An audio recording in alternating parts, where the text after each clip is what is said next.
He drops back, throws. No! It's intercepted. Hello, boys and girls. I'm Flipper55 with Fat Finger Gaming, and welcome to Fat Finger Gaming's continued coverage of the 2015 college football season. So, today is a Week 5 recap, the good, the bad, the ugly. Let's get her started. The good goes to Michigan. And the reason why it goes to Michigan, not only are they undefeated, but they have been very entertaining the last couple games. They have come back from double-digit deficits to win the game. Michigan was down in College Park to Maryland 24-14 halfway through the third quarter when Derek Green shows up and sparks basically the Michigan Wolverine offense in a 21-point unanswered run that started with a Jake Ruddock 13-yard run, but continued as Derek Green brought the Michigan Wolverines into scoring position, only to have Davon Smith grab the glory with a 3-yard run and a 7-yard screen pass for two touchdowns. In the end, it would be Michigan having to hold off Maryland with a 35-30 win. They are undefeated and still not ranked. We'll see. The bad. Oh, God, the SEC East. They so get this. They so deserve it. So there were 3 games where the SEC West went into the SEC East territory. All 3 games were very similar. Arkansas goes into good old Rocky Top and kicks things off with a Brandon Allen pass to Cody Hollister for a 19-yard touchdown, kicking off a 24-0 start. And after that, Tennessee would sort of regroup, but that would be after halftime. And it still was way too much for Tennessee to handle. They would go down 38-13. And the other game, once again, it is a SEC West team, Alabama, kicking things off with a Jacob Coker 17-yard throw to Chris Black. That sparks a 24-0 start. Georgia goes in at halftime down 27-3. Now they do regroup and almost make this into a ball game. But in the end, they fall 29-19 to the Alabama Crimson Tide. Then in another SEC West versus SEC game, the Ole Miss Rebels go down into the swamp and wind up getting a 28-10 lead at halftime with Chad Kelly. Chad Kelly with his beautiful 48-yard run, blocking like you would not believe, made it look good. Ole Miss would hold the Gators to 6 points in the second half, while the Gators held Ole Miss 3 points in the second half. And Ole Miss would come out of the swamp with a 31-16 win. What does that mean? Well, that basically means nothing for the SEC East or SEC West, seeing that all teams won the SEC West. It doesn't help any of the teams in the SEC West win divisions. What does it mean for the SEC East? Same thing. All the teams in the SEC East lost, so it doesn't really help any of them win their division. What it does, however, say is that this year's SEC championship game will probably, once again, for the 7th straight time, fall to the West. So my ugly goes to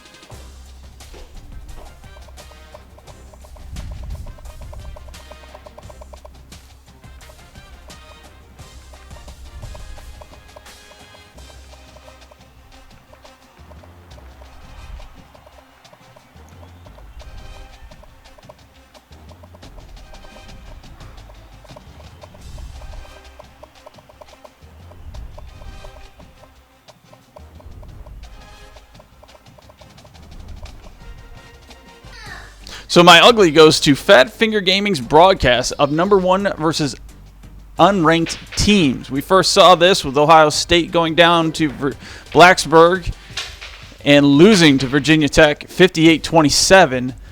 This week, it is TCU losing to unranked Texas in a game in which Trayvon Boykin threw 44 passes, completed 33 of them, threw for 371 yards, 2 touchdowns. However, it is his 2 early picks he cannot recover from. TCU Horned Frogs, I thought were eventually going to wind up winning this game, and I held out that hope, especially after B.J. Carlton caught a screen pass from Trayvon Boykin, took it 17 yards in for the touchdown to tie this game up at 28 apiece with 6 minutes left to go in the game. However, Texas, with their next drive, takes it 67 yards and basically on the back of Tyrone Swoops. His running, TCU could not stop him. However, it would be Foreman with a 1-yard run to take it in the end zone. But Tyrone Swoops was, without a doubt, the MVP of that drive.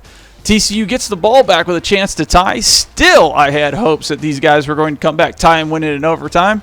They go down the field. But after Dalton Santos sacks Trayvon Boykin on a 3rd down, sets up a 4th and 7.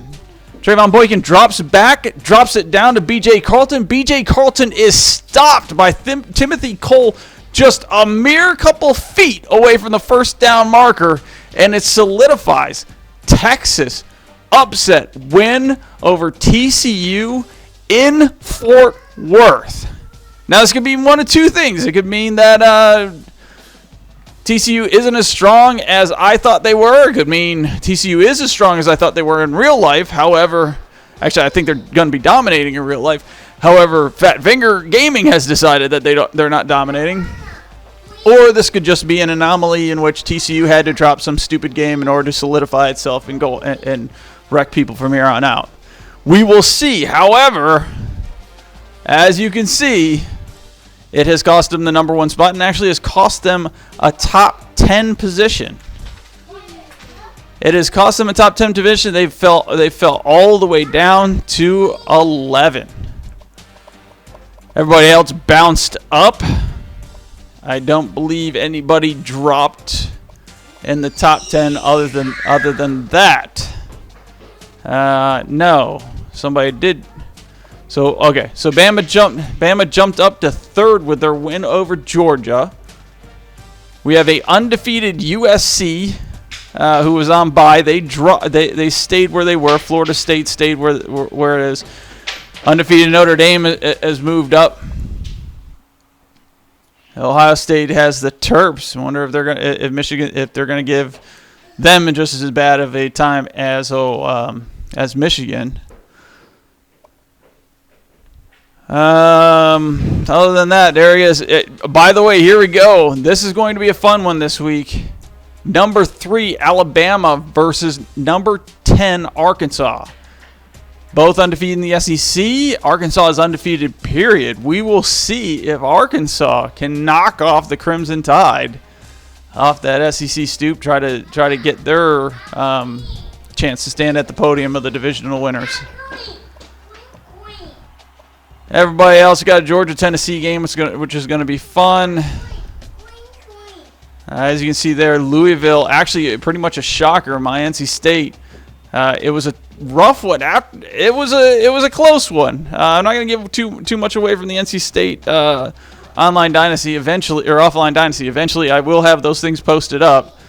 I'm not too happy with the season. I thought we were going to get blown out 77-10.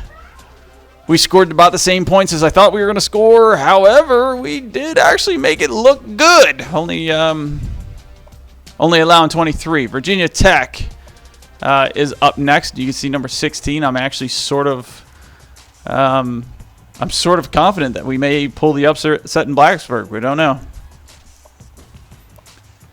Everybody else, movers, shakers.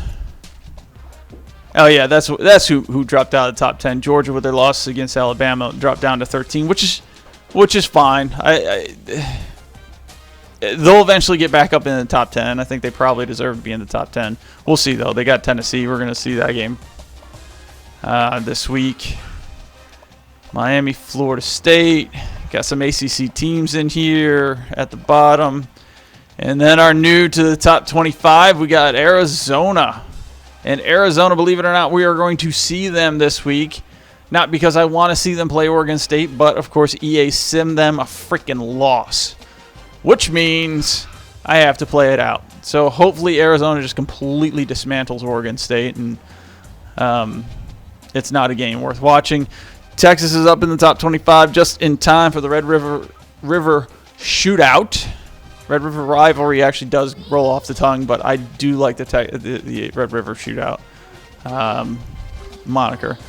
Mississippi State, with their win over Texas A&M, somehow comes in the top 25. I don't believe they should be in here right now after what they've done, but sure, why not? If an SEC team leaves the top 25, you have to put an SEC team back in the top 25. Missouri, speaking of the SEC, moves up after their win against South Carolina. South Carolina right now is 1-5, 0-4 in the conference. I believe it's 0-4 in the conference.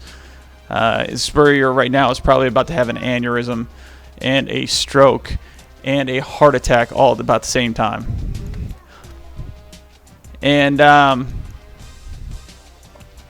undefeated Missouri team will now play Florida, and we will see what happens here. Can Missouri continue to be undefeated? Now, I have Missouri as one. I think Georgia should win the division. I have Missouri as the team who probably will win the division just because of the schedule. We'll see if that comes out. And not only is that, I think that's more prevalent in the real world than it is here in the digital world, but it still rings true. So as promised, let's look at the season statistics. Don't worry about Jacoby Brissett in there.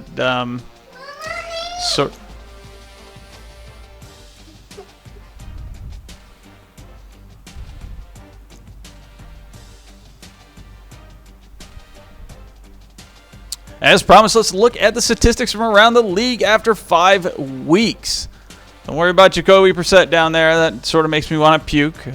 If you are given a 99 overall quarterback, you should be ahead of this list by a landslide. But I'm not, and that's unfortunate, and it makes me want to puke. As far as the leaderboard here for passing, you have Kyle Allen with Texas A&M. He's done an absolutely beautiful job in the non-conference. During the conference schedule, he has struggled a bit, but overall, just Texas A&M has struggled to win a game in the SEC. You have Dobbs coming in second. He is a good 300 yards behind Allen. He is the second of 3 SEC quarterbacks. You can see Chad Kelly down there in 5th. Trayvon Boykin, he is up there in 3rd. This is, in real life, what people are basically saying the Heisman Trophy goes to. Of course, if he stumbles and stuff throughout the season, throws a lot of picks, as unfortunately it's looking like he's going to do in the digital world, then I doubt he'll do anything. There is Lunt. Big Ten makes an appearance in this top 25 or top 5 passing. Overall, as you can see, no team up there has really looked dominating. Has looked dominating as far as the whole team is concerned. Like we said, Texas A&M's having problems. Tennessee has had problems in the SEC. Obviously, in the Big 12, TCU lost to Texas. We're not even going to talk about Illinois' problems. And Ole Miss lost to Alabama. I guess Ole Miss is the only one up there. They lost to Alabama. Other than that, they've been doing fine. In the rushing, you can see Shadrack Thornton up there, 750 yards. Gotta love that. Despite only playing a half last game, most of those yardage have become because of a very, very weak non-conference schedule. However, there you are, up by 140 yards is Derek Green. He's already got 1,000 yards 5 games into the season.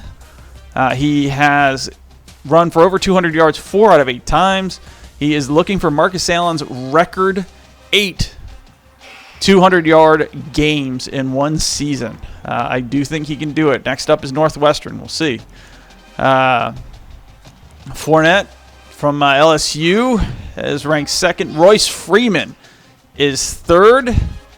And Cody Clement from Wisconsin is fourth. As you would expect, you definitely would expect Freeman and Clement to be up there. Fournette, I don't know about.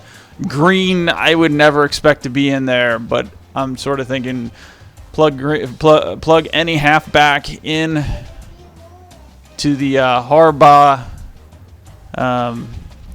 scheme, and you're going to get a big runner. Receiving, Ricky Seals-Jones is now is being pulled away from by, I think I don't know. I'm not even going to say David. Mr. Joseph, we'll just say, from SMU. Marquise North is third. Doxson is fourth. And there's McCaffrey, fifth from Duke. A little surprised there that McCaffrey's a good receiver. A little surprised he's up there. Marquise North, probably of all of them, is the best receiver there. Ricky Seals-Jones, he's definitely got the strength, and that's how he's getting open, is the strength. But he has struggled once again, as did Kyle Allen, as did all of Texas A&M. Have struggled in their SEC, so most of those yards is from a non-conference opponent. As you can see, my boy Cherry is in 34th. At least he's somewhere up there. All right, tackles. SEC dominates the top. I don't know why. Maybe because they run the most plays. Who the hell knows? I'm surprised Frost isn't up there for Auburn, but it is McKenzie. I'd have to see if it's just because they run his way or what's going on. But Brown, McKenzie, Bynum, Young, Wooten are who you're looking at as the top 5 tacklers. Jared Fernandez there for NC State is number 9. He's got a couple picks, too, on the season. He is, without a doubt, a linebacker I fall in love with. Sacks. Most of those sacks were against one team and one team only. The Western Michigan game, Bosa just absolutely destroyed. I forget who the quarterback's name is, but that's besides the point. I think he picked up 5 sacks in that game, so he's up there. He's got 10 sacks. You got Winston there at 8. The Chaos Kittens themselves, Hatcher, winds up being 8th. And then we got Kansas somehow getting up there. I got to check out who the hell this Goodman is. I do not know who he is. And then Dawson for Georgia. So you have 3 SEC teams. So a lot of the SEC dominating the stats right now. Bosa is without a doubt not only the best defensive end, but it will be the number 1 pick in this year's draft. Now, absent of this field is Rankins and Devontae Fields from Louisville. Very shocking. I said that they're the best bookends defensive ends, and you would think that would lead to a lot of sacks from one of them because they can't pay attention to both of them, but not so much. Very interesting. And interception leader. Corey Gaines, the Gaines and Gaines. I think it's Corey Gaines from Louisville and Ron Gaines from Arkansas. 2 and 5, respectively, both tied with 4 picks. Ransford from Southern Alabama. Let me tell you something. The reason why he's got picks is because of Week 4 against NC State. We won't talk about that. I wouldn't watch this game if I were you guys. I'm not going to be happy editing that game. We'll just say that. If this was a R-rated YouTube, you would have heard a lot of swearing and calling mothers certain things and all that fun stuff. Anyways, Kirk Russell up there. Nice. Anyway, so Notre Dame makes it in with 4 interceptions. Somehow Russell's got 4 interceptions, and I haven't noticed. That'll be very interesting. I got to go back and look at that. So those are your leaders. I am curious here with team stats. Let's throw up the team stats real quick.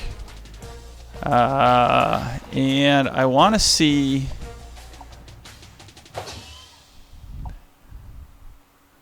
Most sacks go to Arizona State. I'm up there. I need to sack guys. That's for sure. We got a bunch of SC teams after that. There's Louisville. Louisville's down there. That's interesting. Yeah, I was looking at... Oh, I got to go on defense. Oh, that's giving up sacks. You moron. All right, sacks. A whole bunch of SEC teams. But Ohio State's on there. Got Notre Dame. Okay, Louisville is team sacks 11 behind the leader, Arkansas. I think that's interesting. Now, the reason why I wanted to look at this was just exactly that. Arkansas, 12 picks. I knew that, you know, they had Gaines. They had 2 picks against Tennessee. So you had Gaines, who did not have a pick, with 4 and then 2 picks against Tennessee. So I knew they had a good amount of interceptions, and there you go. But they lead both in the sack category and in the interception category.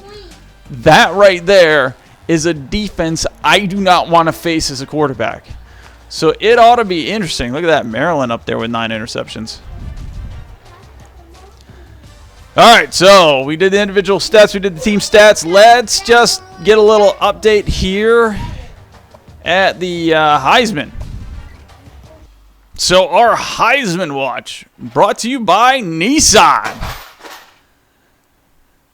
We have our first Derek Green sighting. And yes, you can see the little medical mark next to him. He has been hurt for the last 3 games, but has been a trooper. It's still can rush for over 200 yards. So right now he's my Heisman vote. Without him, Michigan, I don't know. Who knows? Maybe it's a scheme. Maybe it's him. Who knows? You got Paul Perkins there. He did not do as much as he wanted to do against Arizona State. However, they did receive the win, so that's all that cares. And he's gone down. Linwood, we've not seen this year from Baylor. Royce Freeman, I have seen, but the video screwed up, so you guys didn't get to see. He's worth it, and I continue to forget to change that damn sophomore to senior. And Braxton Miller, who had a... oh, that's this week's. Nice. So you can see they beat...